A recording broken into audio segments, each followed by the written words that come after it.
Welcome everyone. Developer Student Clubs presents Android Study Jam session. Hello, this is Janvi Karya, DSC lead of AIKTC. We are super glad to have you all here.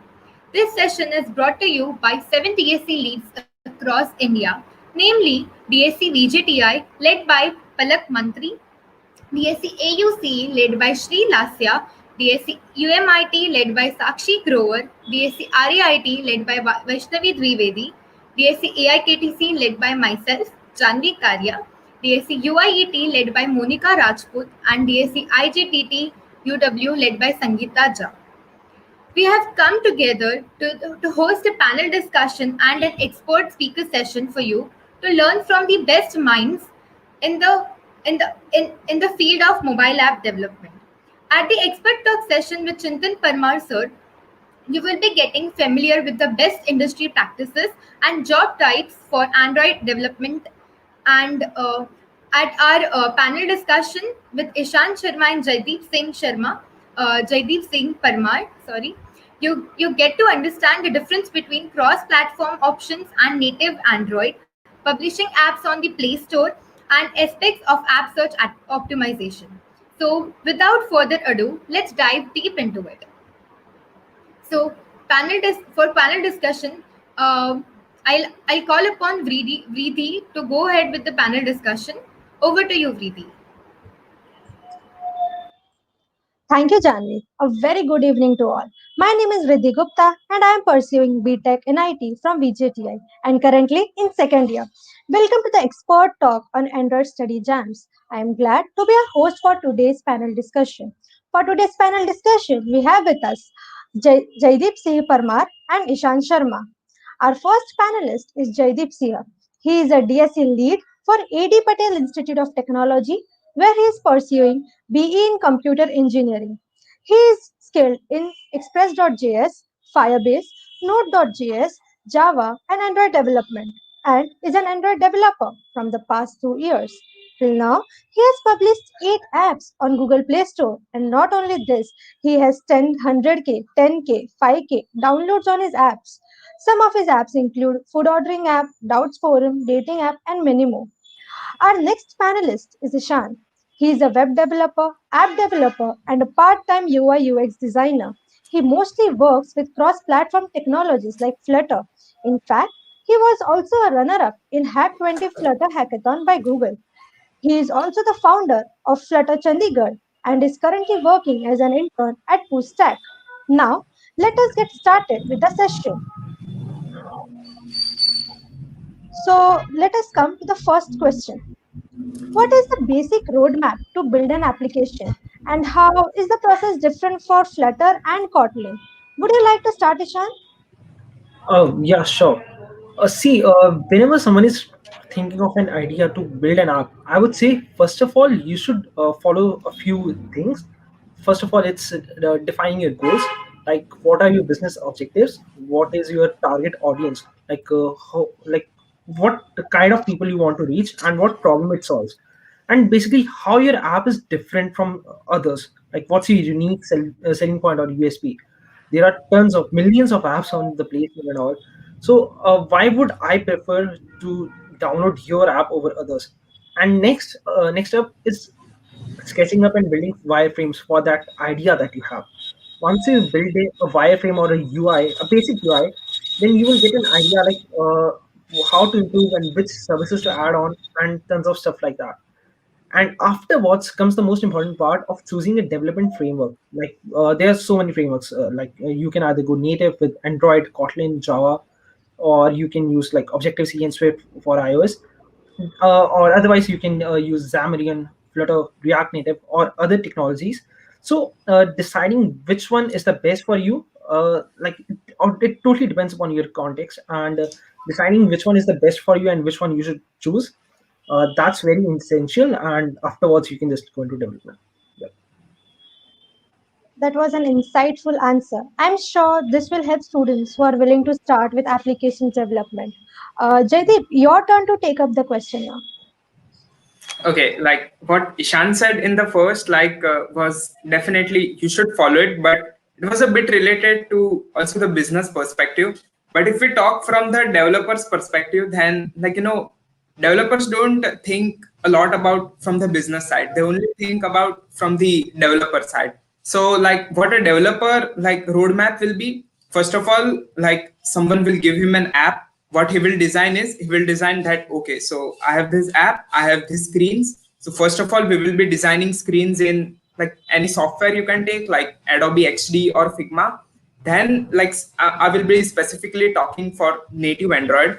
Then the developer will be converting those wireframes you called into the XML. And like we all know, it's very easy to do it in XML. And then he will just write the business logic inside the with the help of Java or Kotlin. Like that will be what the roadmap I follow. Thank you, Jaydeep. Those were some valuable points and inputs. So, moving on to the next question. This question is for you, Ishaan. So, a lot of beginners face this problem of like choosing where to start with app development, given the many ways like Kotlin, Flutter, and many cross-platform frameworks like React Native, etc. So, what is your advice to help them get started? Yep, sure. Whenever you are making an app, it could be daunting at first to decide from all the different options that are out there for a mobile app framework, and that makes choosing the frameworks really hard. It's not easy, and there's lots of information out there on the internet that can either lead you down to a good path or a bad one. And on top of that, there are lots of other factors to take into consideration, like time to market, development tools, costs, hiring, maintenance costs, and performance features, and other third-party risks, which I would say like big uh, is a big factor for me, the third-party risk. So now let's explore our options. On the one side, we have first-party native apps, and these are the tools which are built by the creators of the operating systems. Like for Android, you have Kotlin and Java, and for iOS, you have Objective C and Swift. These are really high performant because you can directly take advantage of the different APIs that are available natively and the whole UI UX. Although to make your app available on both the platforms, you will have to maintain two separate projects. And once you're adding a feature to one of the apps, you will have to work on the other project as well. So I would say it mainly depends upon your context. Let's say you have created a website with Vue or React or Angular, and your app does not require that many features, then PWA seems like a good option to me. And now, in case you want to create an AR/VR app that takes advantage of AR Core, AR Kit, or lots of other native APIs, then you should definitely go with native development. Yep. Ishaan, that was really an helpful answer. It will surely help other students to decide properly instead of like any confusion. So moving on to our next question. Now that the Android Studio Study Jam series has come to an end, keeping in mind the upcoming solution challenge. So what are the next steps that the audience could take after Android Study Jams according to you? I would like Jaydeep to answer this question for us. Okay, so after this Android study jam is over, like definitely you won't have learned the whole Android platform with just the Android study jams. So what you could do is you can take a look into the Android documentation. But like let me just tell you straightforward, for a beginner, the native Android documentation is pretty tough to like grab the concepts. So what you can do is you can first of all go with the code labs which are provided by Google. They're really amazing. It will help you to like clear your concepts. And if you're still facing problems, you can go to YouTube, and there are like 2 to 3 best channels on YouTube, like which I follow personally from the past few years. Number one is Coding in Flow. You can just search for Coding in Flow. It is the best channel you can find on like YouTube for Android. But like most of his content, like a lot of content was in Java, but previously he has been uploading a lot of content on architectures, how you can use some libraries on with the help of the Kotlin. So you can search for that. Now, the second is Philip Lackner. You can just search for it, and it is also a pretty good channel for Android. These two are the best.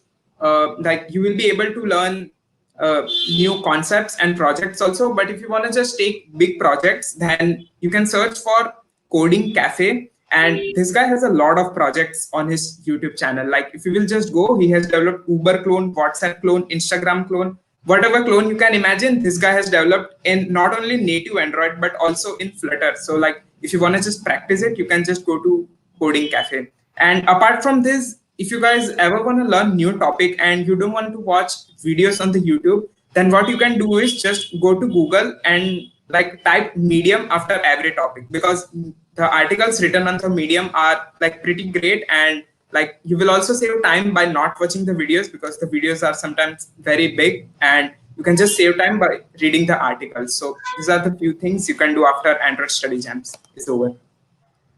Actually, when I referred coding in Flow when I was learning Android Studio, so that was a really helpful suggestion. It's always nice Yes. to have the perspective of an expert. So now coming to the next question. Jaydeep, you have published quite a few apps on Google Play Store. So would you mind sharing how you went about it and the process of publishing apps? Okay, so when I first developed the application, the very first question in mind was like, how should I take this app and publish it in the Play Store?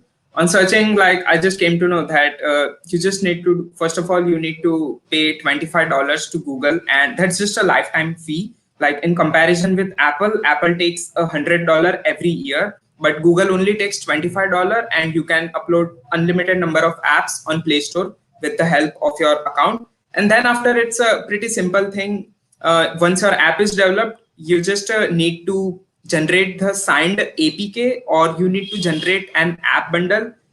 You should generate app bundle because it is less in size in comparison with the APK. But in generating the both, you need to generate an app signing key, and this is the most important part of the whole publishing the application to the Play Store, guys, because this app signing key will be used by the Play console to identify your app when next time you will update it. So like when next time you will publish the version 2 of the application, then you need to use the same APK key, like the same app signing key which you used in the version 1. Like if you will not use the same app signing key, Google will clearly reject your application. And like you should just save this key like very safely, email it to yourself, save it in a drive, save it everywhere, because you don't want to lose this key. And you only need to generate one app signing key, guys. Like the one of the biggest mistakes I did was I generated like till 3 to 4 applications. I was generating new signing key for every app. But like you don't need to do it like this. You can use the same signing key for every application, and that will be easy to maintain. And just in case, if you ever like lost your app signing key, you can request to the Google support team. They will provide you with the one, but like you can only do it once. So just keep this in mind and play very safely. You never want to lose your app signing key, because if you lose it, you cannot update your app in the future. Thank you, Jaydeep. That was a great explanation from your side, and I think everyone will keep this in mind to keep their app signing key safe. And also, would you mind sharing how to go about app search optimization? Okay, app search optimization, it's like completely up to you. If you want to grow your app on the Play Store, then these are the few tips that you can follow for like rank your application on the Play Store. So there are two main factors. It's on metadata factors and off metadata factors. Like on metadata factors, guys, just include like few things like your title, short description, long description. Like you should try to include the keyword. So like for example, you are developing a wallpaper application. First of all, what you should do is just search on the Play Store wallpaper, and then just search what your competitor is doing, and then just take in some 2 to 3 main keywords and try to use those keywords in your title, in your short description, and in your long description.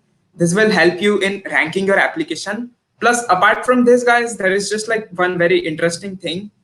If you just change your this package ID, for example, every app has a package com.package. Whatever name it will be, like it doesn't affect directly, but 2 years ago, 2 to 3 years ago, if you search for Zara on the Play Store, then Super Mario was ranked at like at top of it. And like on searching why this application, then some predicted that Super Mario package name was containing com.nintendo.zara.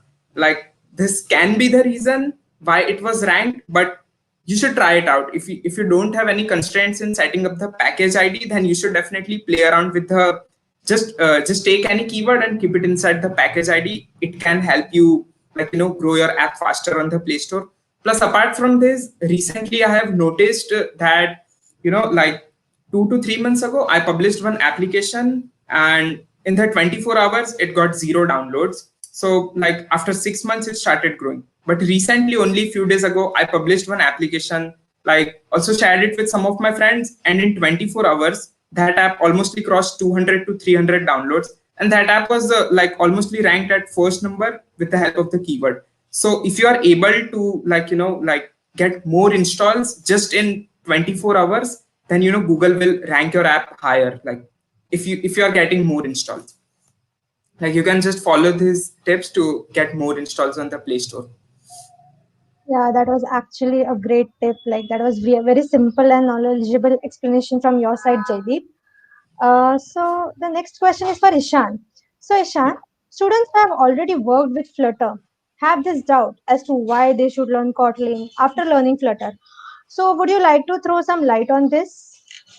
Yep, absolutely. Actually, this is something that I recently faced while I was building a production app. See, the thing is, I love Flutter. I have been a Flutter advocate for over a year, and I even start my own community on Flutter, built on Flutter.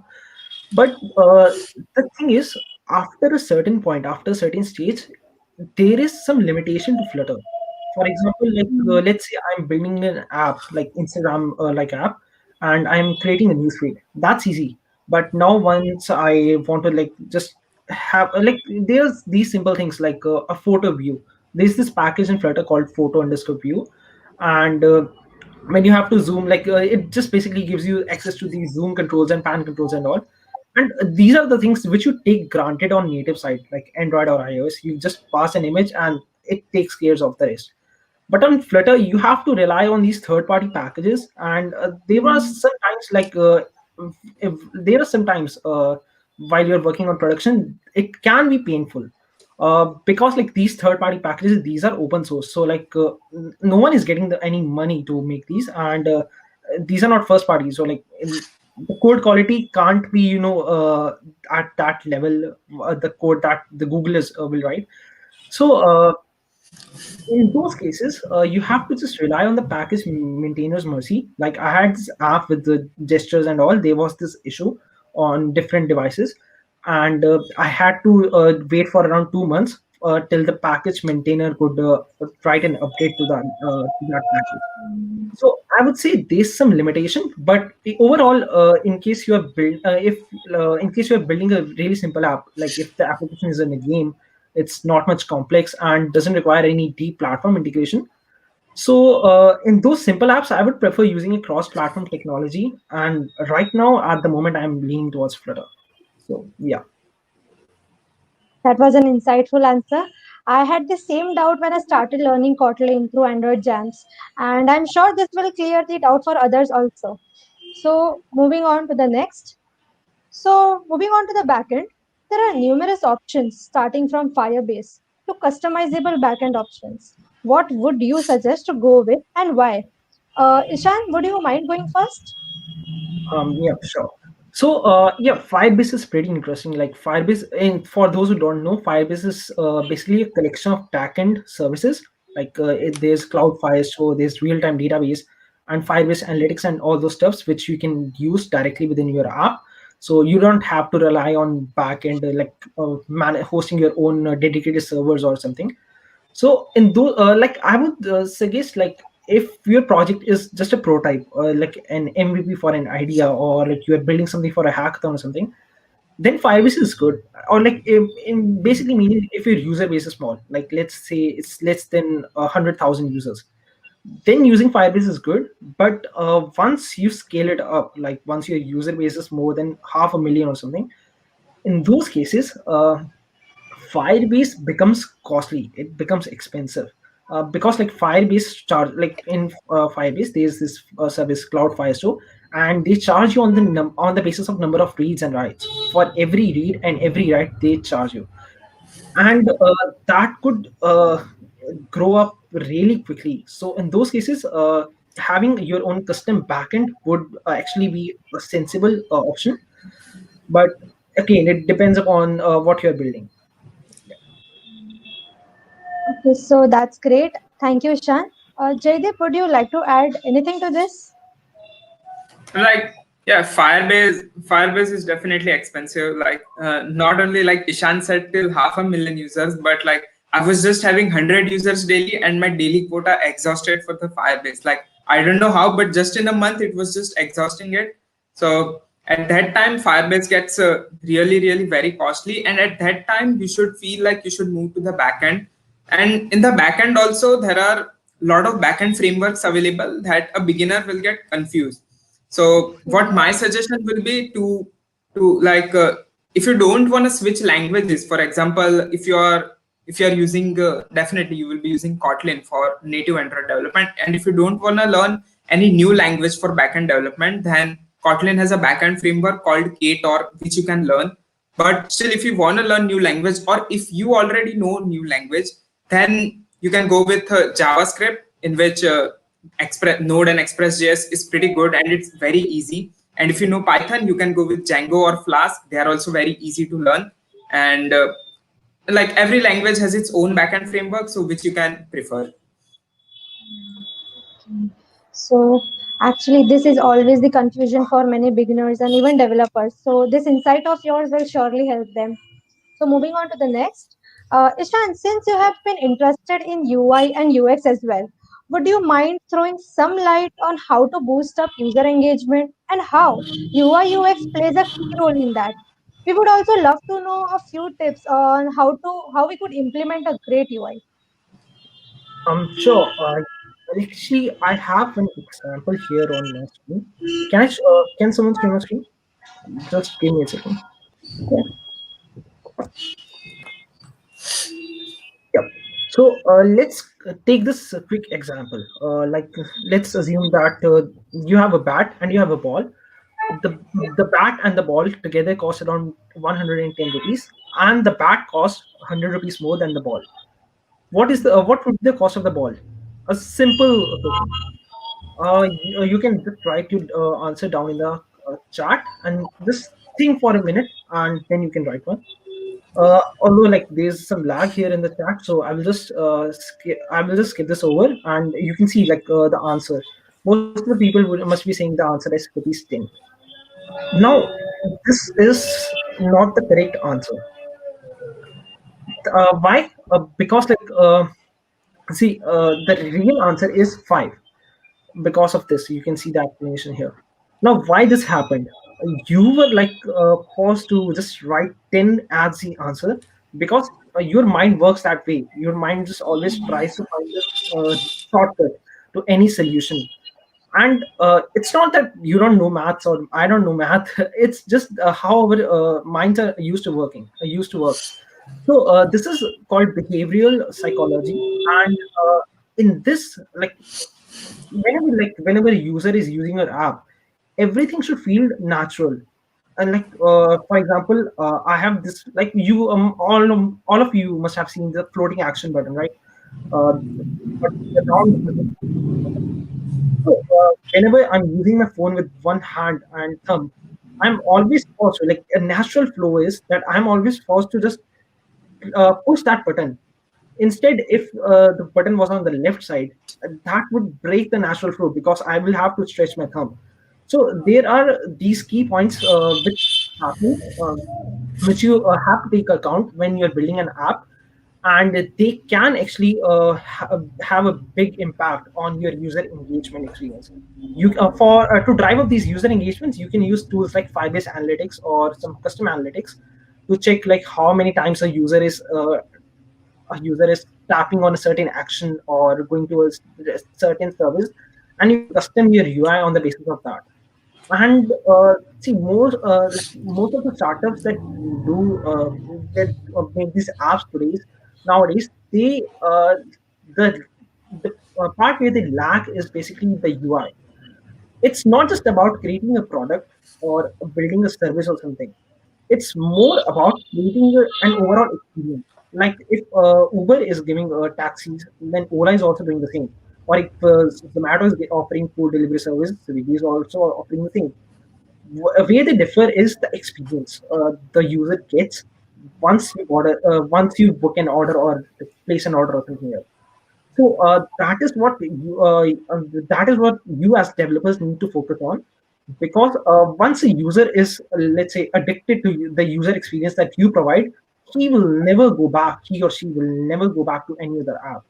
So please take into account, and to emphasize, like to create these UIs and all, there are two things. First of all, there's UI, which is how your app looks and feels, and the second is user experience. It's not always the case that what looks good is always like what actually looks good in terms of UI is actually good for user experience. So you can use tools like XT, Figma, and you can explore some illustrations on Dribble or some other concepts, I mean, on some other amazing platforms. And yep, that is pretty much how you can drive up your user engagement, I would say. Even I use Figma sometimes for UI, and that was an interesting answer. A good and professional UI actually makes user more interested in your app. That's actually true. So moving on to the last question. What are some of the mistakes that you made while coming so far in the journey of app development? What are the few things that you learned the hard way or you thought you had known before? So let's go with Jaydeep first. Okay, so talking about my experience in the mistakes that I mostly did was like, when you go on to YouTube, then uh, YouTube will just give you so many tutorials that first you will get confused. And even if you start watching a tutorial and then follow, but then also after you will get confused that what topic should I pick next or what topic should I learn. Like this is one of my experience which I was facing. Like I was just learning topics like really in any order. For example, today I'm learning about video players. Yesterday I'm learning about recycler view, and some another day I'm learning about some another widget. And like this is not the order you should follow. Like you should start by developing small projects to the build projects that to the big projects. That's what I think. And another thing that you should do is start by developing small projects, like that's you can do. But another thing that you should never do is just follow some of the tutorials, because what they will do is they will just try to say you that these are the best practices in the industry. Some YouTubers are telling that Mvvm is the best architecture, some are telling that MVP is the best architecture. And for a beginner, like you will first of all, for a beginner, you should never focus on the architecture. You should only focus on the coding part. As long as you're enjoying the coding, you should not worry about this architecture. You should worry when your projects get bigger. If you're just if you're just doing it from the learning purpose, then you should never worry about these things. And another thing that, like, I don't know if I'm even facing it, but Android depreciates things very faster. For example, the moment I learned async task, the next day I came to know that it's depreciated. The moment I learned something new, the next day I came to know that they have also depreciated these things.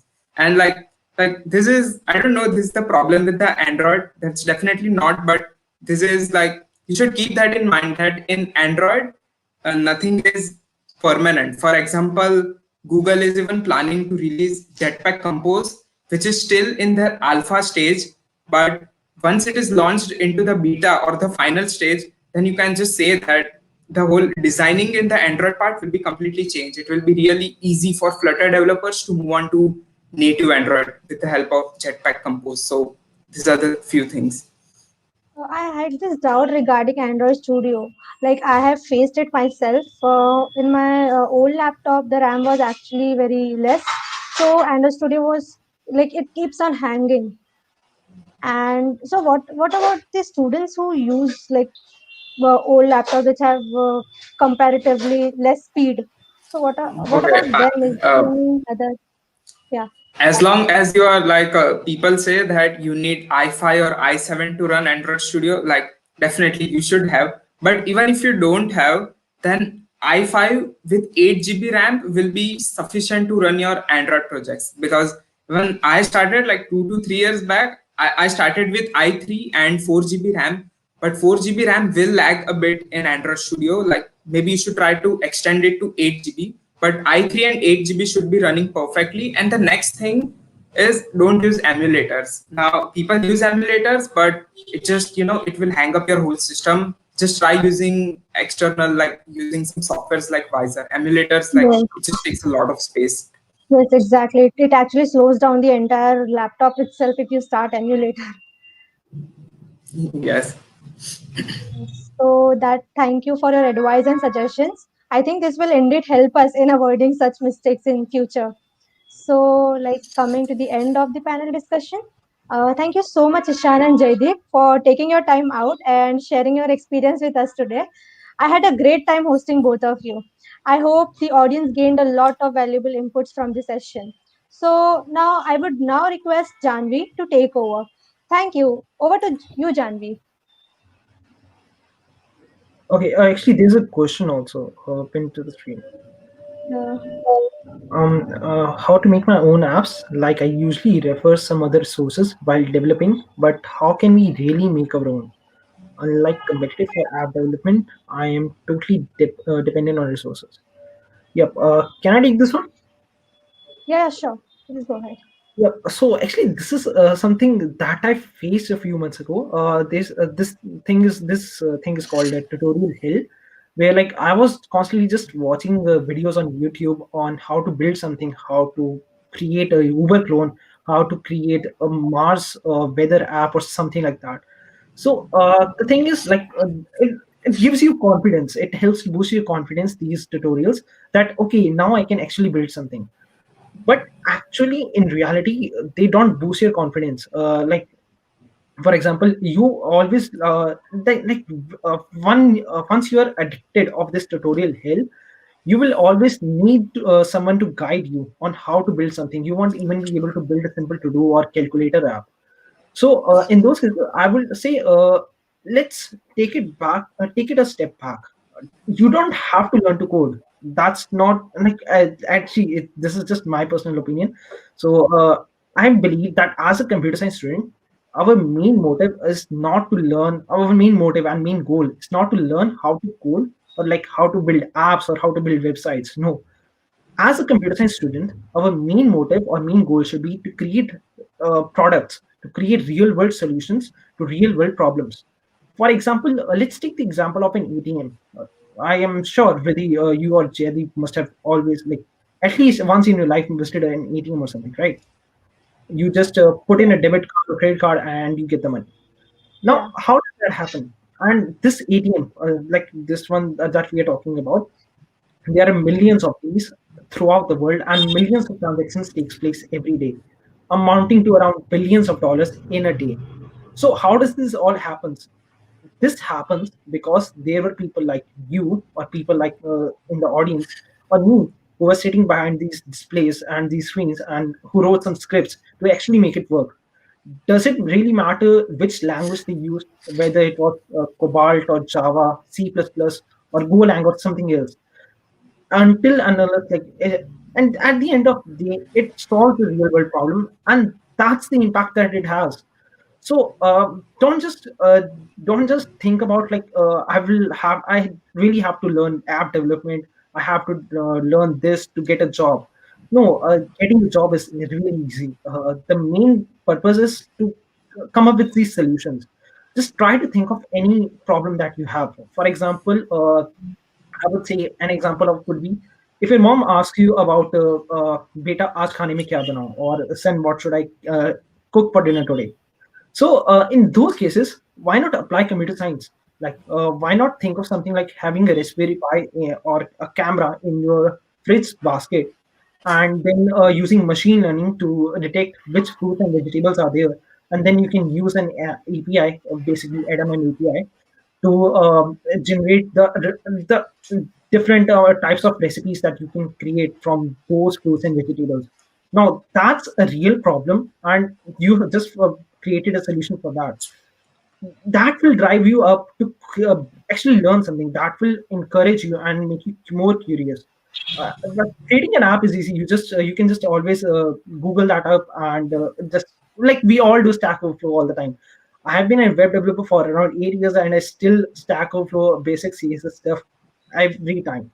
So, yep, that's what I would like to do to it. Yeah. That was actually a great answer. Here is the next question. I am learning Kotlin for app development. Is Java needed at some point while making apps?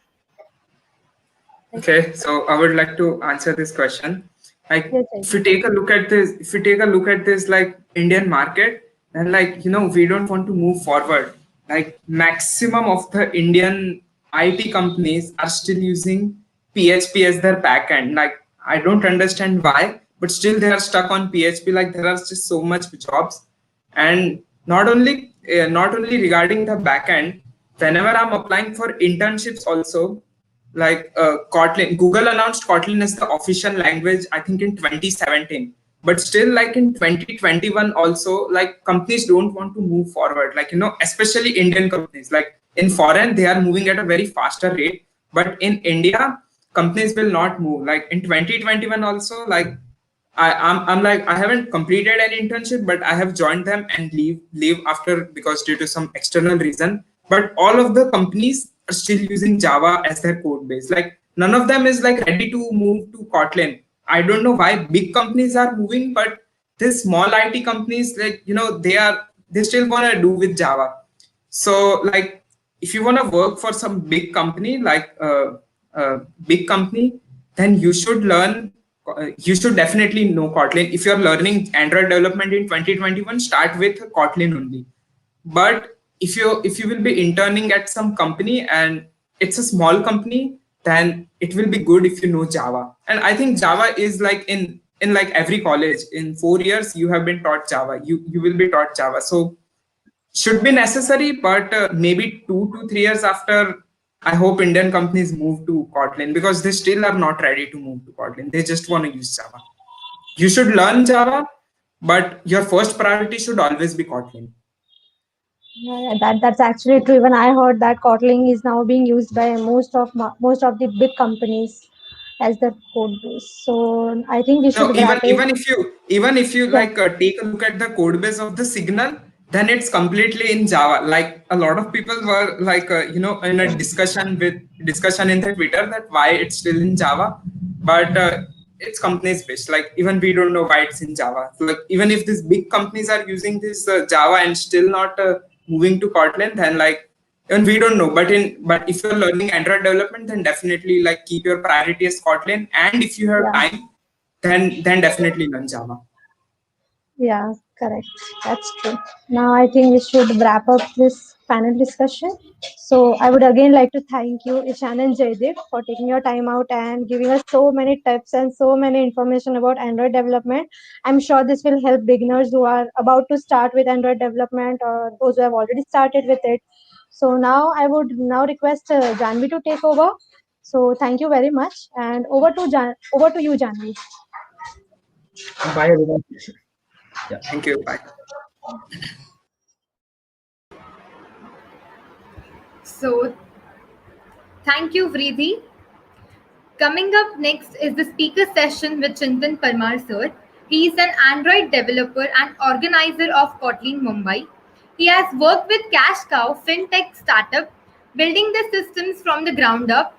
He then worked as an Android developer at Epic Mobile, developing fintech applications for HDFC and Mintalk platforms.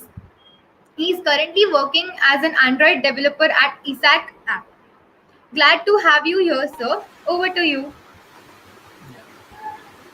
Yeah, hello everyone. So, as Janvi gave the nice introduction about me, so yes, I do. I am doing Android development like since last 3 years, and as like everyone, I have started with my basics, and so today, like whatever I have learned in 3 years about things which I have experienced while development and moving to different companies and work cultures and everything, and after even being a part of my like organizing community, which is JetBrains official community, which is Scotland, Mumbai. So some things which I have learned, and like when you start with the application development, like whenever you start with like basics of your app, since you are all going through this Android study jam, and you are all starting with your app development journey. So what it would be like, since you are now and you would be working some maybe in a startup or maybe in some big companies like Zomato, Swiggy, or anything. So what exactly changes in your development cycle? That is all which I wanted to talk today with you, and want to share about all the stuff which I have experienced and learned throughout this journey. So yeah, let's get started with today's presentation. Uh, so today, I am going to take you to the journey from building a hello world app to the real world application. It's like a guide to a professional or an industrial level app development session. So this is what I am going to guide you all. So whenever you are starting with a simple application, basically you are learning or maybe referring some tutorials or reading some documentation or any articles, anything you are starting with. So what you do is you begin with the very basics, you know about the classes as in Android. If you have started, you would be knowing like, okay, what are activities, what are XML layout, how do you inflate a layout. So this all things which you might be already knowing, and as you grow up in your journey, you will start implementing new things. But what would be the perfect structure of your application, or maybe what would be the perfect user experience in case if you are releasing your app to at the Play Store, and how would you going with it? So let's discuss something about how does the Hello World app scales to the real world application, or how do you build an application which is already like industrial or an enterprise application. So like whenever you go for an interview, or maybe or whenever you start freelancing or anything, you would be able to show your client or your interviewer that, okay, this is the thing which I have done in my app development, and that would be really impressive for them as well. So the first thing, here, like, you are here for two reasons. You are already a developer, and second, you want to be a better developer. So how do we get there, being a better developer? So first thing, what I noticed, when we develop the application, uh, like whenever we start with our application, or maybe we are building some personal application, or some application for our college or anything, like a final year project. So how what we do is we follow the waterfall model. So waterfall model, you might have already studied in your syllabus. So what it does is you collect requirement, you then do a design, you then do development, and then testing and maintenance. So this is like one at a go. Like you start with requirement and you end with maintenance. So if you have your stakeholders, like if I define stakeholders in your college, so it might be your faculty who are handling this thing, who are guiding towards your project, or maybe your externals who are supposed to come at your college and check your project, like how you have worked on it, etc. So they are the stakeholders in your this scenario.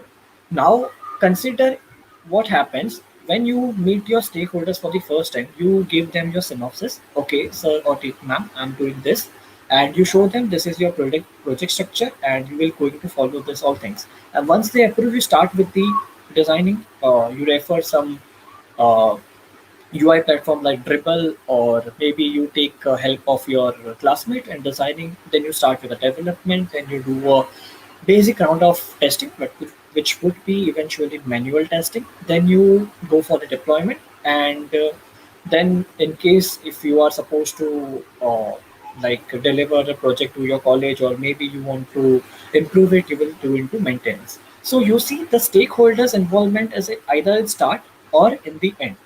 But while coming to the professional app journey, we follow the agile methodology. So in agile model, what exactly happened is like whenever something or any small changes is taking place in any of the stage or phase, the stakeholders are involved. Like first we gather the requirements. So in agile methodology, as in company, what we have different roles.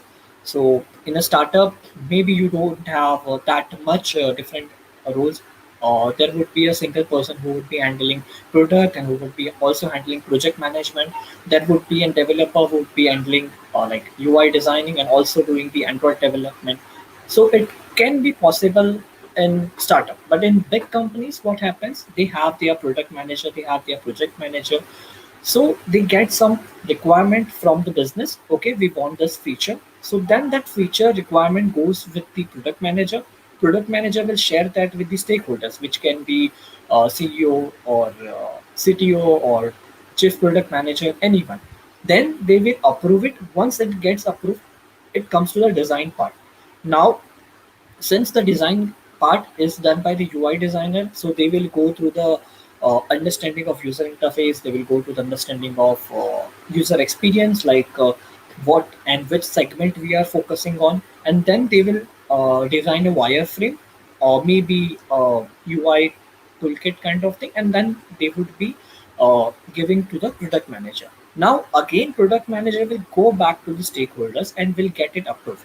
In case any changes required, it will again come back to the design phase. So what you see is like it goes in round and round. So like requirement comes, you develop the design, then you do a development, then you do a testing, and then you review a code, and then it gets deployed. So at every point, the user or stakeholders are involved. Like in case if we follow agile methodology in our application, like I'm building a like application like a to-do app for my users. So what I will do is before starting my app, I will go with like go to my user, or maybe I will roll out a form like a Google form, and I will ask them, okay, what are the requirements you needed? So suppose my to-do application is for like housewives. So how they will require? So they will have a separate requirement. If my to-do app is for like work from home people, they will have a different requirement. So that requirement will come to me. Then I will work on the design part. Then I will go back to them and I will show them, okay, this is the design. Are you guys happy? If they say yes, then I will move to the development part. So this is how the methodology differs when you are making your personal application or maybe your basic small application, and when you are working with a corporate or enterprise level application. So this thing is differing in case of both of them. So this is the life cycle which we follow in making a hello world app, and we follow in making a enterprise or industrial level application. In case anything comes up to your mind, or you get some doubt or anything you want to ask, you can put it in your comment or chat section, and I will address your queries like once we are done with the explaining and talk all about things. So this is the methodology which we are following now. So as in creation of technology, like building an application, first is like what are the things which we covered in agile phase. Is first phase is requirement, second is design, then it is development. So in requirement there is a famous quotation which is says like walking on water and developing software from a specification are easy if both are frozen. Like sometimes it happens like you don't have a clear picture of the requirement. So what you do is you start with making the application, then you realize at some point of time, okay, this is not going well. Then either you switch to the starting of the project, or you just skip the project. Like many times it happens like we decide or maybe some of our friends or maybe a relative says, okay, how about designing this application, and you get excited and you just start with the designing and developing the application, but then you realize, okay, this is not useful for the user segment I'm doing, or maybe the technology which I choose is not good for my development, and then you either skip the project or you just change everything. So it is good, like whenever you're starting with your project, like requirements should be like on paper and everything should be documented well. Okay, these are the features we are requiring, and we are supposed to use this technology and such that you have to keep everything. Second is design. Like every app is user friendly if you don't require tutorials and manual. Like you guys have already used WhatsApp from like many years. So whenever you install WhatsApp for the first time, WhatsApp never guides you like, okay, this is a chat button, or this is the button where you will record, or this is a button where you will do a voice call. They never did that, but they have designed their application so user friendly. Like even you might have noticed, like your mom or your dad or maybe any family member, they use WhatsApp, and even the kid who is just growing up, he also knows to reply or maybe use WhatsApp. So you can see that the segment they are covering is from like child to the old people. So this is the part where we should also focus, like designing the application, which should be like user friendly. Then it comes to the development. So this is a famous quote or maybe a meme. Like when I wrote this code, only God and I understood what I did. Now only God knows. So this might be, you have seen a meme on Instagram or Twitter, many places.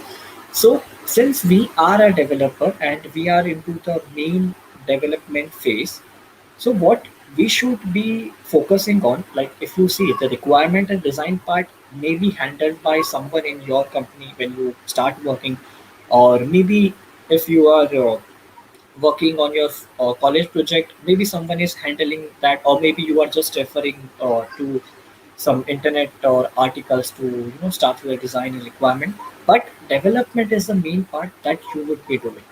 So we should write such code. That code should be like whenever after 5 months, 6 months, or maybe after years, you should be able to understand what you had wrote at that time. Or maybe the your colleague or your peers who are working with you should be able to understand your code. So how do we do that? So first thing, whenever the development phase start, so as in my development journey, whenever I have been through a company, so what happens? Like whenever some features comes for the development, so I am required like to write some documentation. So what does that mean is, suppose your app is already built by some another developer, and you have been just hired, and now you have requested to do or maybe add some new feature. Like an example, if you consider uh, like Zomato application. Okay, so Zomato application, previously we had only food ordering app. Like you were able to do food orders, and you were able to see the nearby hotels and restaurants, etc. But since in the pandemic, they also added option to order groceries. So now, say suppose you are a developer who has been given the task to use the to build the development of the grocery module. So now, when you will start with grocery module, you you would be able to use certain features which are already built. Like suppose you have a list of restaurants, so you can use that list, you can use that data model maybe, and you can add your own list, like list of stores or maybe list of grocery items. So instead of recreating or rewriting the whole code base, what you can do is you can take some pieces of code from other module. So for that, you will require design documentation to convince your senior, or maybe to bring everything on paper, whatever in your mind is going on. Like suppose you have building this grocery feature, so what you will require, so you will say you will require an API which shares the list of nearby grocery stores. Then you will require the UI for showing the grocery items. Then you will be requiring some like tips from the business, like which all segment this people are you going to use, or maybe anything like that. So you will write it down everything, like okay, I will require those classes, I will require those UI, I will require those API, and then you will come up with the architecture. Generally what happens when you start with the application, or maybe whenever, like I am teaching an someone like how to build an app, so I won't directly teach them, okay, this is the architecture you have to follow. First of all, I will be showing them like this is the activity, this is the UI part, this is the uh, like API calling part, and this is the asynchronous function you do, etc. But I won't be jumping to the architecture, because architecture somewhere comes up once you have knowledge of all the uh, classes, functions, modules, everything in your project. So you should be using architecture from start. Like once you have learned building the application, like a basic application, even a to-do app or even a calculator app, even a codes application. So you should start with the architecture. The reason behind that is when you move to the industrial app, you would be seeing that they have used the architecture, and then somewhere you might get confused. Okay, what is this view model? Why is this observer here? What happens if I don't uh, initiate live data, etc. So this might come at that point. So it's better if you start with like small projects, and whatever you are learning, you start implementing them. Then it would be a thumbs up for you guys. Then it comes the most important thing, which is clean code. Now you might have even seen or maybe read about clean code many times, or like you have seen this word clean code, clean code. So what does that clean code means? So clean code is nothing. It's just like whatever you write as in code, it should be readable and understandable by human as well. So that is a clean code. We would be elaborating it in the next slide. So what is a clean code? So clean code is nothing, simple, readable, maintainable, tested, refactored, and the code which follows solid principles. Or maybe you can say your object-oriented principles if you are building with the object-oriented structure, maybe. So what is the simple thing means? So like simple in the sense like when you are writing a function or maybe declaring a variable, it should be very simple to understand. As in like if you are writing a function which calculates the two variables and returns some value, so you should be naming it simple, like calculate variables, something like that, or maybe get sum of variables. So something you would be very simple and easily understandable by other developers. Then it is readable.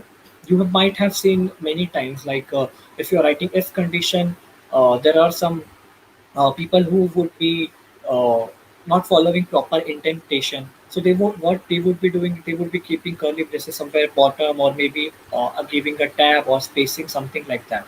So instead of that, you should be following the good indentation practice, like you should refactor your code once you have written. So in Android Studio, you have this option where you can just press Control Alt and it would be automatically structuring your code.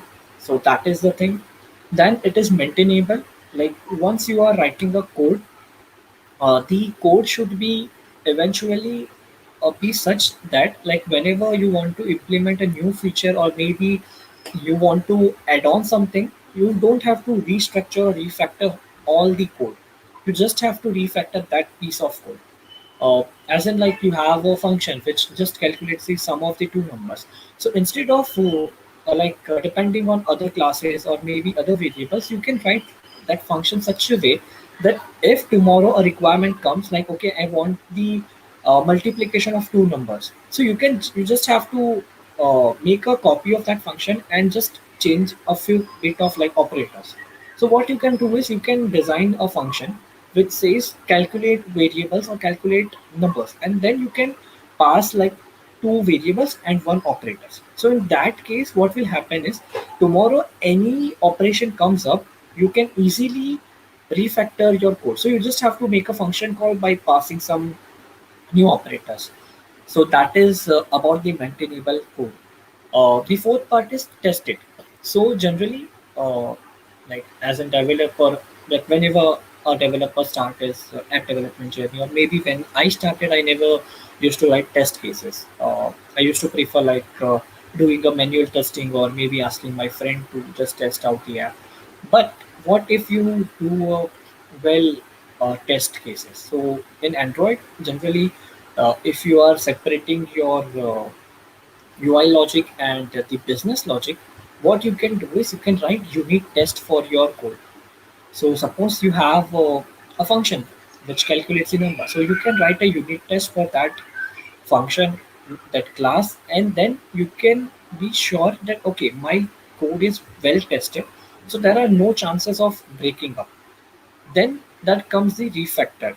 So generally refactoring is the thing which the developer avoids once the testing is done, or maybe once the code is submitted, or once the application is published. But refactoring is also an important part of your clean code writing structure. So why it is important? So once you have written the function, you should always think, okay, can I optimize it more? Or you have created a class, you should be thinking like, okay, can I break down these classes into subclasses, or maybe divide them into some other classes? Or maybe you have written a while loop, can you replace that while loop with something for loop, or maybe some other conditions? So you should always think of refactoring.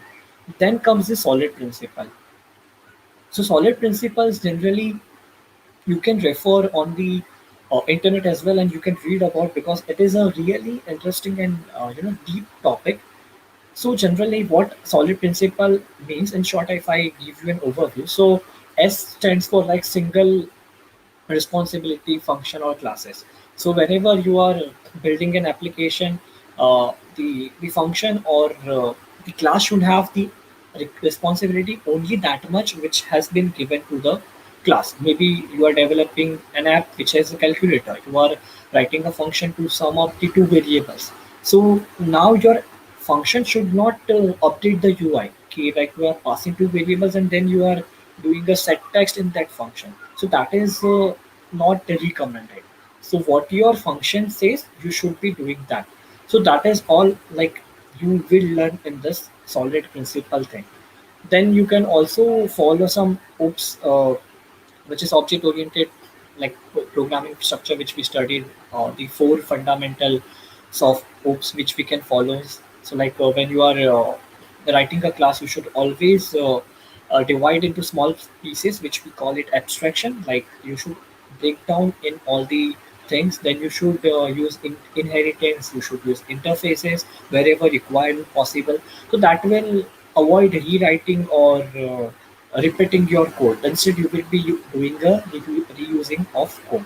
So that is about the clean code. So it is simple, like any fool can write a code that a computer can understand, but good programmers write code that humans can understand as well. So like when you're working independently, no one is going to read your code, or maybe no one is going to review it. But while working in a company, your colleague, your teammate would be referring or would be seeing your code. Your senior manager would be reviewing it. So you have to write such code that is understandable by your manager, right, as a term like humans as well. So let's see how to do a clean code in a simple and easiest way. So first is meaningful names. So whenever we are declaring some variables, we should be name them as their job, or maybe as their things which they are doing.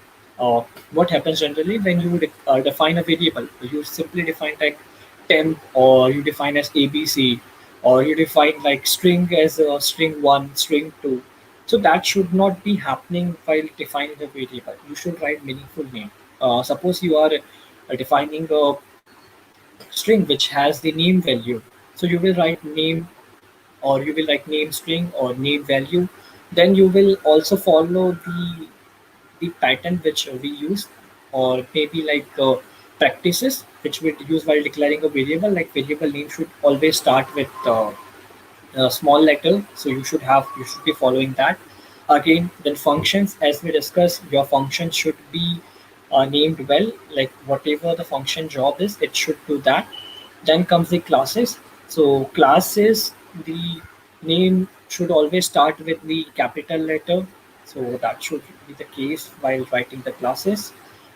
Package, while making an Android application, you have data classes, you have the different utilities, like you write a function where your app checks the internet. So you wrote a class where it says check internet, and it has a static function which says is connecting or something like that. So what you can do is you can structure them into package, like you can structure your activities into UI or package. Then you can structure your data classes in model or data, naming the package. Then you have the source file, like whenever you are like referring or writing down some source file, you should be giving the proper name, directory name, in case you are or like including any directories in your application. Then it comes the classes. So in classes, it is recommended to have a small piece of code, like whatever the class job is, it should have only that piece of code. And you should always break down your classes, and it should be loosely coupled. This term would be difficult for you to understand for now, but what loosely coupled mean is like the responsibility of classes should be more independent and should not be dependent on other classes. Suppose you make a classes which calculates the variable. So now you have two classes which passes the number, then you have one classes which will do the calculation. So now it would be independent. So in case you are writing a test case for calculating your numbers, you can directly make a call to that classes. Or maybe you are just testing out whether your class is able to receive the number, or whether it is able to return the values or not. You would be easily able to do that. So and also when you implement of like high level structure, or maybe some dependency injection thing, this would be definitely helpful. So as a starting, you should always start with writing a small classes. It is okay if you divide in them multiple classes, or you have many classes in your app, but it should be loosely coupled and it should be independent, such that if you are running unit test on your single class, it should be able to do without the dependency of other classes. Functions, as we discussed, it should be small and should do only things as their name says. Then this is one of the important part, but many of us miss out, or maybe we don't follow a proper comments, like what we are doing. So in comments, you should always write some meaningful comment. So what does this mean? So if your function is doing the calculation of two variables, and it is saying that, okay, get sum of two variables, or get sum of variables, then there is no need of writing that, okay, this function will give you a sum of a and b. So this is like the function was self explanatory. Instead, you should write some warning, or maybe something like conditions, like in case you are passing some negative value or float, then you should write the comment, pass the integer number or pass the positive value. So such meaningful comments are appreciated. So this was a simple example, but in case when you are building an application which is having the internet or API calls, you should mention that, okay, what this API will return, or what does this status means, like you will having status code 1 2 3, something like that. So 1 means sometime that success, 2 means like it fails, 3 means like data not available. So you should write down those comments wherever it's required. Then it part is error handling. When you make a simple application, you generally don't worry about the null check, or you are using some Firebase services, or maybe you are using some third-party APIs, and you are not doing a proper validation with the API. So sometimes you might not aware, but the server of that API is down, and you will be getting some uh, response code as in like server not available, and you might have not handled it. So what will happen? That will result eventually your application would be crashing. Or maybe you have written the data classes where your API would be getting some list of users. But what if you haven't checked for null check, like the email ID is not available for some users, and you have just implemented and you are trying to uh, print or maybe trying to set the value of that email in your view? What will happen? That will eventually crash your application. Again, the internet check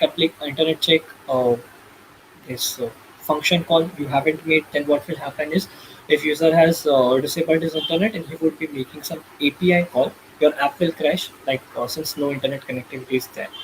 So you should always keep this track of error handling, and that doesn't mean you should always write a try catch or keep a exception, like wherever you are thinking, like wherever you are facing some problem, like you are getting lazy. So what you will do is you will simply add a try catch. So try catch is generally not a good practice. You should always rectify where your error is coming from, and then you can keep a if condition, or maybe some in Kotlin, if you are using, you can keep a let, or maybe you can have this non-null value conditions. So you can specify that. So that is all about the clean code. Now let's talk about the architecture.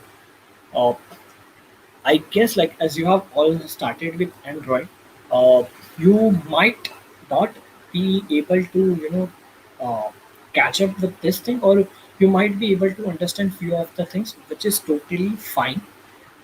In case you will have any doubt or anything, you can just put in comment section whenever something comes up to your mind. I will try to answer all of them at the end of session. So, if in Android, when you are starting with Kotlin or even with Java, the basic recommended architecture is MVVM. So, MVVM, you can refer to the Android's official documentation. You can visit different Medium blogs and watch YouTube videos. You will be able to learn about MVVM in deep. But let's break down in MVVM what does exactly it means. So, since Android started in the early days, there was no architecture pattern people were following. So generally, there were most of the developers who switched from Java to they already knew Java. So what they did, they started Android. So now most of the developers were aware of MVC pattern, that is Model View Controller pattern. So they started structuring app in that way. Then later, the developers found that okay, we should be having a better architecture. They came up with the MVP. So different developers, different architecture were being used, and none of them were the at that level of development, or maybe that would be very easy to understand to new people and would be better in case of Android development. But none of the architecture were able to do such thing. So then Google started working on it, and later the developer also adapted this architecture, which is MVVM. So what does the MVVM stands for? So MVVM stands for Model View View Model. So now you see there are three parts. One is the model, the other is view, and the last part is view model. So what does that mean? So generally, whenever you are doing some execution, or maybe you are doing some functional call or some API call, there would be three stages generally where it would be happening. So one would be you are making a functional call by making some click of a button or something like that, and that will eventually fetch the data from API, or maybe that will get the data from your local source, or maybe you are doing some calculation. So that is your logic part. So in like tech terms, we generally say it as business logic. So that is your logic part of your application, where it is doing some operations, some calculations, such that. And then you have your UI. So whatever you have processed your data, you will eventually displaying that thing to the user. because that's your final output. So what does the MVVM do? Is like view would be the same, your UI or XML, where you are setting or doing some or showing your data, and then maybe you click off a button, then you will fire your business logic call. So suppose your logic has to get the data, whether we will not consider from where you are getting for now, but you want some data. So now you will ask your view model, okay, brother, give me this data or maybe a list of users. Your view model will give you a list of users which you will display in your list. So that's a simple understanding. So previously, what you were doing is you were writing a code of getting users in your activity only. But now what you will do, you will move that piece of code into your view model, and you will attach some live data to that, so that you are able to automatically observe that data whenever something or anything is changed in that data. What is live data? I won't be going that much deep, but in short, if I explain you what is live data, it is generally observable data where you observe your list, or maybe you observe your data. Whenever something has been changed to that data, you automatically gets the update instead of again and again calling your functional calls. So this is your view. This is your view model. Now there comes your data source. So as I mentioned, your data source can be remote or local. But in Android, since we have this Android app, so it is recommended you should also support the offline structure for your app. So maybe you should cache your data in your local room database, or if it is small data, you can keep it in shared preference or any other third party like database. You can implement it in your application. So that is the repository part where you get your data. That can be from a local source or maybe from your remote source, or maybe both of them. Like you have first you are getting it from local data, and then you are, so in background you are updating your local data from your remote. So eventually it will update your view model and you will get your fresh data. So this is about the architecture in very short. So my purpose of adding this architecture in this talk was to make you understand what is architecture, and you should be able to getting started with your basic application. Even you are making a small application, even your calculator app. I want, like, if you guys start using this architecture, it would be good as you eventually grow in your app development journey. And then comes the other part, which generally you might have not explored yet, but that is the testing testing. And so testing, like whenever your architecture you are using this MVVM, you should be using the, or maybe you should be writing the test cases. So in Android project, I was not able to demonstrate here now, but if you visit your Android project, you will have this package file like Java, and you will also have one package called test. So if you go that to the Android test package, you will see that there are some default very basic test classes written.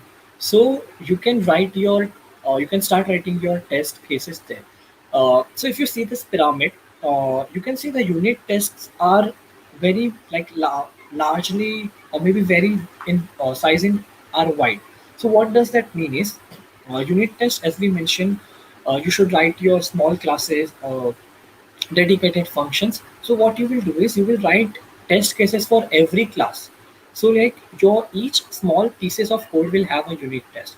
So one unit test will pass one class, other will pass other, and such that your whole class structure would be getting the 100% passing result. In case anything fails, you will be able to refactor your code instead of debugging it at later level. So you would be able to do that from the starting phase. Then comes the integration test. So integration test is generally like when you are integrating the couple of modules, or maybe you are debugging your code at the feature level. So that would be your integration test. So once you are confident about unit test, you can move to integration test. When you have done with the integration test, you can move to UI test. Generally, UI test is done by your QA in your company, or maybe your teammates, or maybe some companies they also release for alpha beta testing directly for users. So UI tests can be done by the any stakeholders. So this is about the testing. So you can start writing very basic test cases like click of a button, or maybe is my activity visible, is my view visible, such that you can start by writing down your test cases. There are a lot of articles on testing, and also you can refer to code labs. In Udacity also you have this free courses for testing, so you can refer that as well. So this is what happens in testing. Now, what about the post development? Since your development work has been done, you have submitted your project, everything is done. But in enterprise level or in an industrial journey, what happens after the development? Your code review starts, which is a really very horrible for you. Like, you are always nervous and you are always worrying. Okay, what if error comes up? Because if error comes up, you have to rewrite your whole code. And like I remember, like when I had my first code review, I had to rebuild that whole feature for next like 20 days. I had already spent a lot of time. I have to rework on that. So that is the code review. So what happens in code reviews? So your senior manager, or maybe your teammate or your colleague will review your code, and they will try to understand the logic of your code, or maybe the uh, intent behind your code, like why you have wrote this function, why you have declared this variable, why you have not made this classes private, why your this function is public, why you have doing calculation in activity fragment and not doing in view model. Everything comes up, and why you have not written unit test, and then you have to answer it everything. So what happens, like your code does not get deployed directly. Your code gets merged to a local branch, or maybe a development branch, which is the testing, or just being meant for development, not the production. So your code is still in development branch. So before merging your code into the production branch, as in GitHub, I'm talking about. So they would be checking everything, and in case anything is missing, you will have to refactor your code. And in case if you are doing refactoring and everything works, then your code is released for the users. And once it is released, you will have to make a documentation of that feature you have worked on, because uh, to maybe tomorrow you want to do a walkthrough of what you had developed, or maybe you want to uh, give that piece of code to the newly joined developer, or you want to give some knowledge training to any person. You would be able to do that with this documentation. So you will write down the documentation, why you have used this function, and what does this class do, and then you will explain everything about the feature in that documentation. So that is the post development journey. So what you can do, I will explain how you can do with your personal app, while just making it a small application. Even you can do those things, so I will guide you through that. And last thing in enterprise, which I wanted to mention, comes up is app support and customization. So generally in material UI guidelines, and in Android, since in dark mode came up, the dual theming, which is like dark light theme support, is recommended in building your application, because your user might be using the application at evening or night time, so their eye shouldn't get that strain, and your app should have those support of good colors and everything. Then multilingual, in case multi-language application, like you are designing an app for the pan India level. So you should be at least adding primary language. Like you would be doing it in English, but you should also have your app in Hindi. So for that, you will need string resources. So you can define that. So that you can do it. So that is also generally done in the companies.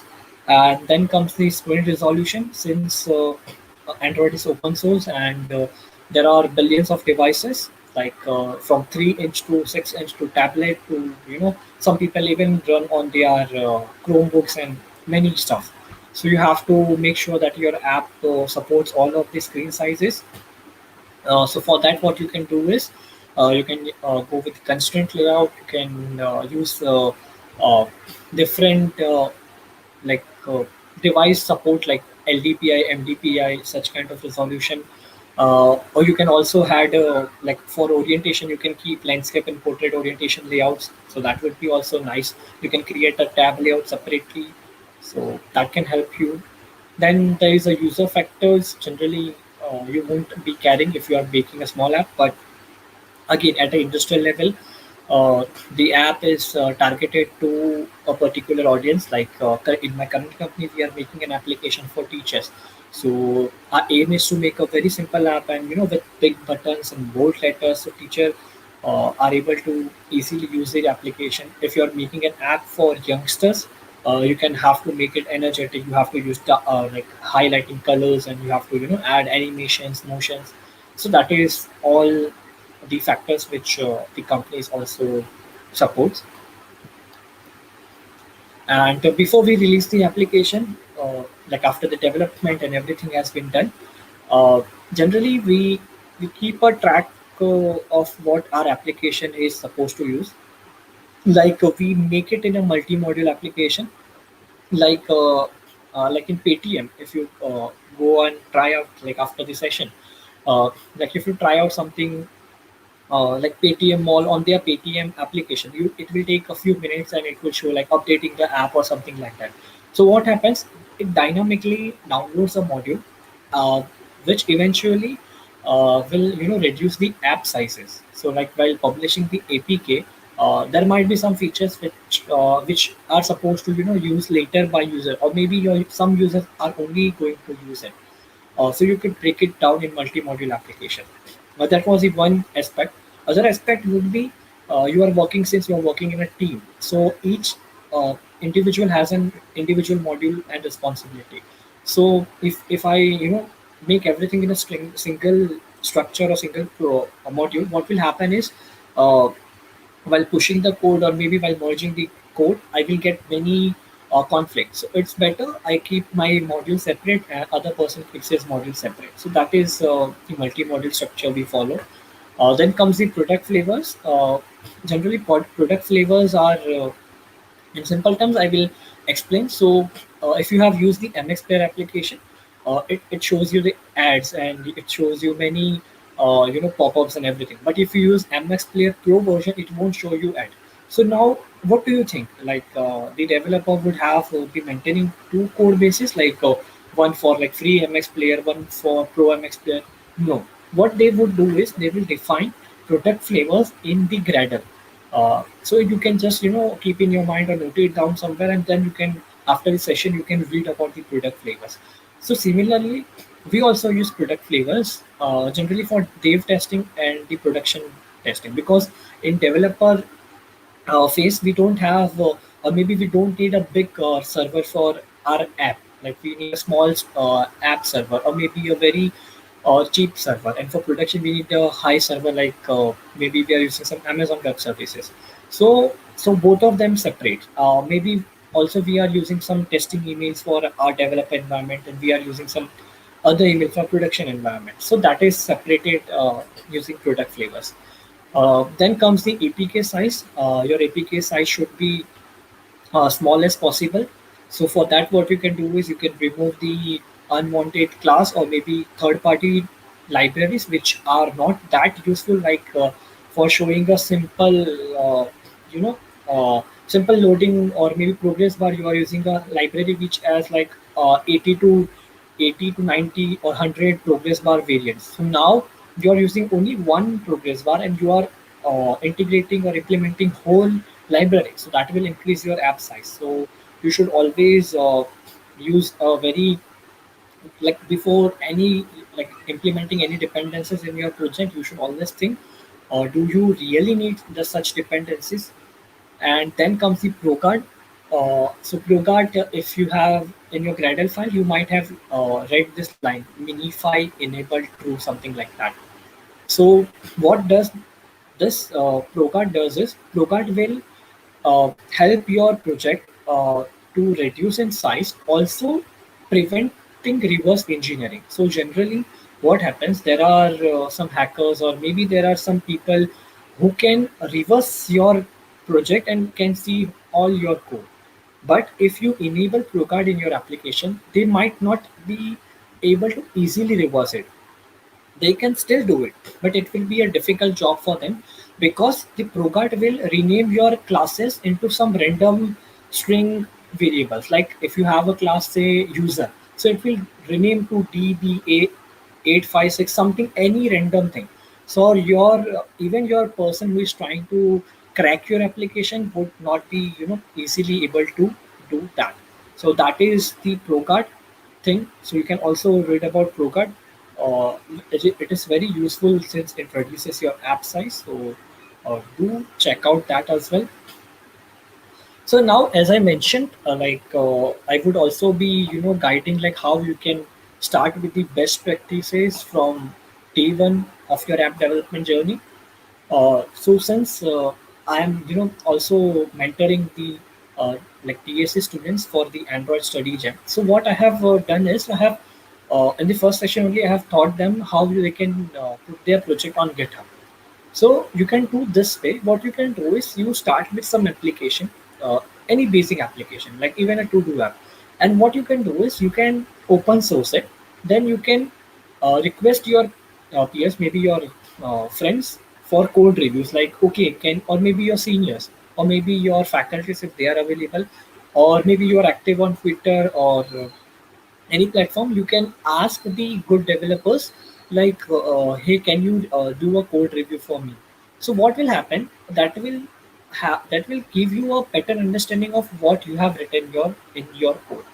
And also, if you are making a good open source application, there are chances that people from across the globe will be using your app, and they will see your code, and maybe they will comment like, hey, this is not a good thing, or maybe they will request some changes in your code. So this will help you eventually. So I always recommend like start with the open source application, then do a pair programming. Since you are working on a small project, at least the thing like you won't have any teammate or colleagues or anyone. So what you can do is you can ask your friend with who has the same type of interest, or maybe likes to do coding just like you.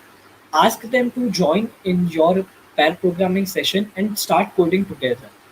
Like both of them think of a class. Okay, we want this in our project, and we want to show a uh, list of GitHub users in my app. So how can we do it? So now both of you will do a brainstorming. Like you will say recycler view, one will say list view, one will say this adapter, one will say that adapter, and then you will come to a point. Okay, this is the best practice, and then your pair programming will eventually also make you an effective team member. Then the third thing is ask yourself every time you write a function class, ask yourself, is it correct? Can I refactor it? Can I reduce it? Or do I have to rename it? Is it the name is sensible? Such thing you should always ask yourself. Then for all the top three things, if you want to do well, it is always read good code. Go check out the GitHub repositories, read Medium articles, follow code labs, and start reading the good code. Because until and unless you don't read other developers' code, or maybe who are seniors in your field, then you won't be able to write good code. Because if you read like thousands of articles, like okay, this are the solid principle, this is the object-oriented structure, everything is good, but what if you don't know how to implement in your project, and you are just following some basic tutorials, or maybe taking some session or classes with from your mentors and everything, but at least you will have to visit those repositories which have a large source of articles. Like there are many application on GitHub. Like generally I like this, there is a news application uh, which is made in Android Kotlin, and it has everything, dependency injections and everything. So you can go check out such application. Then you should always keep some good books with you.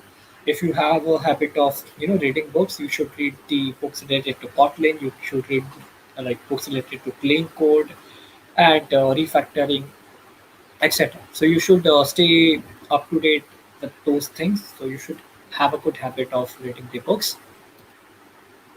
Then when you are starting an application, always keep a deadline. So this will give you a good habit of setting a deadline, and also giving an estimating estimation to yourself. What happens in a development, when we get a feature in company, we have to give a deadline. Okay, I will require 2 days of work. 2 days means 8 into 8, that is 16 hours. Like we work 8 hours a day.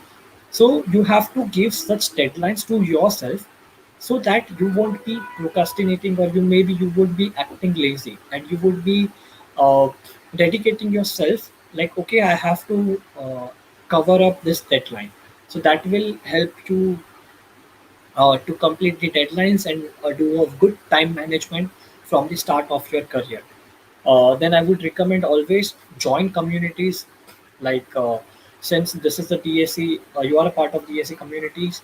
Once you have passed out and you are into the development journey, you are working in a company, or maybe you are in Mumbai or Bangalore, anywhere, find a local community and start attending their meetups and events. If you are in Mumbai, I would encourage you to join Kotlin Mumbai, which is a JetBrains community. So what you will learn here is you will learn everything about Kotlin. We keep interacting session with Kotlin, and we get good mentors and speakers across the uh, globe who are good in Kotlin, and we choose some interesting topic, and we come up with a new topic every month.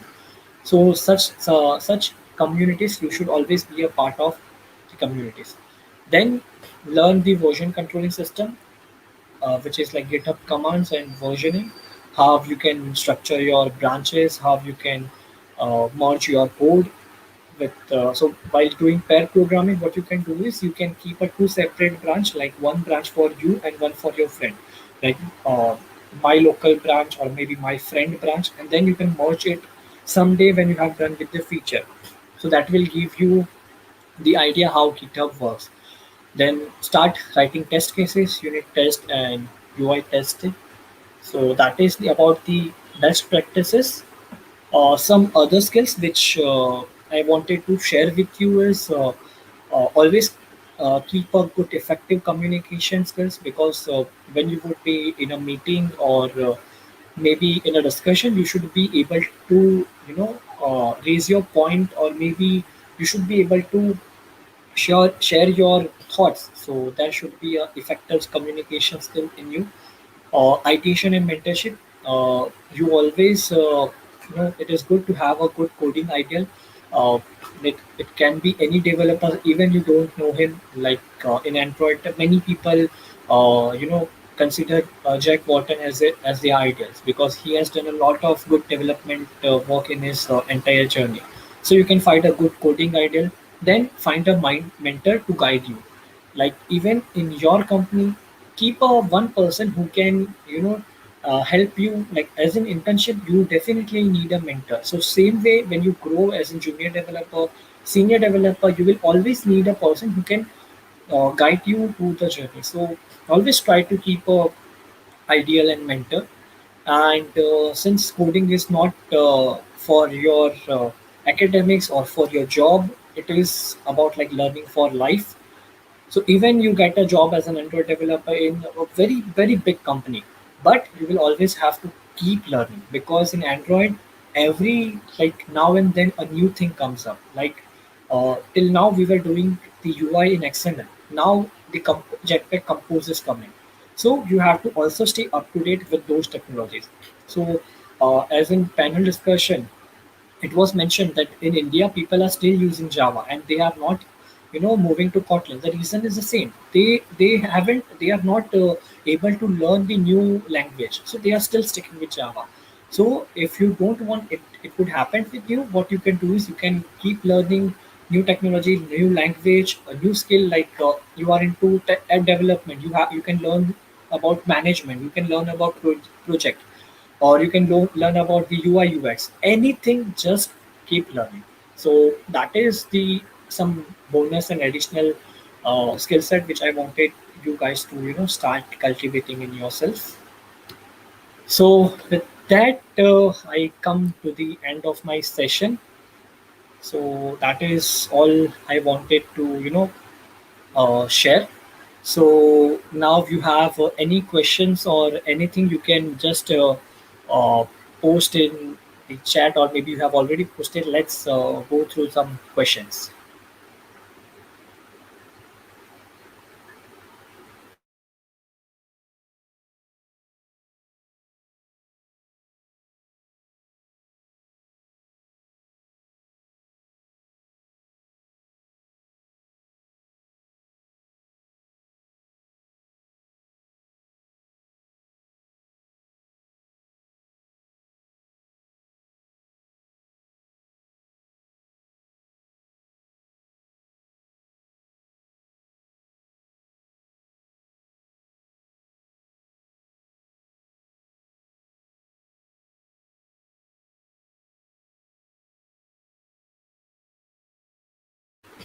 Okay. So first question here comes up is how to make my own apps. Like I usually refer some other sources while developing, but can we really make our own, unlike completely for app development and totally dependent on resources? Uh, yes, you can make your own application. So, see, if you don't know much about the uh, like backend, if you want to write your own application or own backend and you don't know, you can go with the Firebase real-time database, or maybe you can go with the Firestore thing. And in case you know a bit of JavaScript, what you can do is you can build your APIs in Node.js. So that will help you in defining or creating your own backend. And in case you are thinking about like you want to do something at your own, definitely you can do it. What you can do is you can share your project idea. Like suppose in COVID, there were many people who started making this COVID tracker app. So I have seen that there were individuals who were helping in UI, some were doing coding, and etc. So this was happening in pandemic. So you can do something like that. You can post your idea on Twitter or maybe in your college WhatsApp group and ask if anyone is interested. So that you might find a person who is good in backend. So you can take his help and you can tell him that we are doing it open source. So since you are making an open source, that will help building your own portfolio and his as well. So that can definitely help. So like you would be eventually independent on resources. Like generally, if you think of making an app, what you will do is you will refer some API which are available, but instead you can create your own. You can have your own backend in Firebase, which is really easy to start developing in Firebase application, which is also free for a limit. So if you are using real-time database, even like for 500 to 1000 users, I don't think you would be have to pay anything. So that is you can do, or you can also make your application with local room database, like offline application, like some codes or something. So you can do and implement all those things. So that is you can do. And while publishing the app, you can also buy a developer's account, like which cost around $15 something, which is roughly 2500 in Indian currency. So you can what you can do is you can take a 4 to 5 people, you can divide that amount, and you can have your own developer console, and you can start publishing app for the users.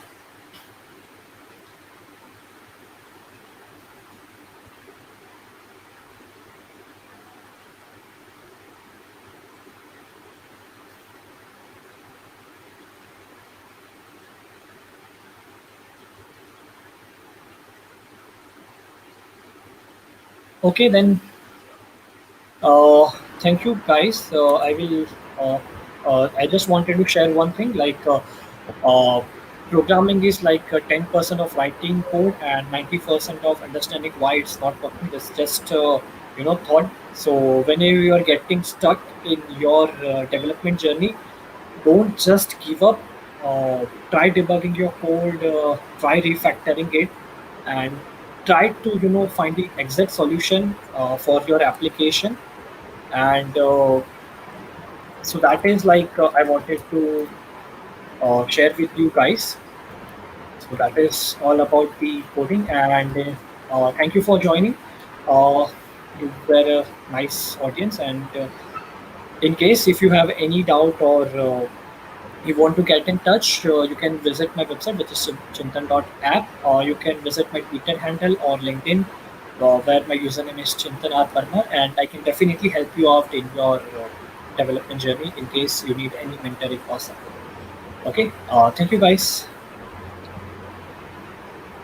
Thank you so much for these untold insights, sir, and for your valuable time. I also thank Ishaan and Jaydeep for taking out their time and attending the session to share their experiences. Thank you so much, audience, for attending today's session. This session will be available on the YouTube channels of all the 7 DSC collaborating DSCs. Keep building, so till the time, keep building amazing apps. Thank you.